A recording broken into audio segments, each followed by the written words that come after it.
Танец – это всегда эмоционально окрашенное движение, а эмоции и чувства, которые человек переживает и переосмысливает, дают сильную увлеченность и мотивацию к саморазвитию. Все это важно как для обычных здоровых людей, так и для тех, кто имеет физические особенности развития. Подопечная культурно-благотворительного фонда «Ашана» Аслана Джинджолия с диагнозом «несовершенный остеогенез» приняла участие в акции «Танцы для всех».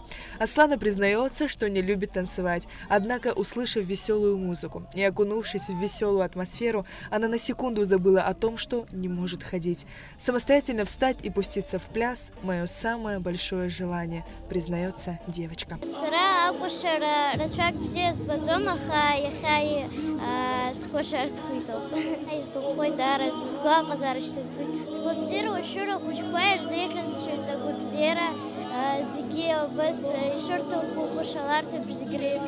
Акция организована в рамках благотворительного проекта «Искусство без границ» для детей с ограниченными возможностями здоровья.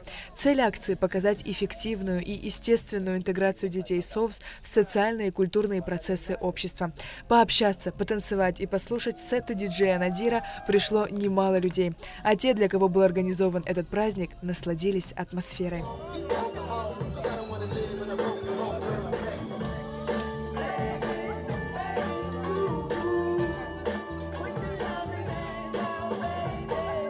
Цель проекта, чтобы люди с ограниченными возможностями по здоровью не были зрителями определенных процессов, мероприятий, которые происходят в обществе. Они были основными участниками, авторами, соавторами этих процессов. Проект «Искусство без границ» реализуется культурно-благотворительным фондом «Ашана» и Русским театром драмы имени Фазиля Искандера при информационной поддержке «Спутник Абхазия». Автором идеи выступает Анна Савилова. Сария Кварацхеля, Рамо Камкия, Константин Парулуа, Абхазское телевидение.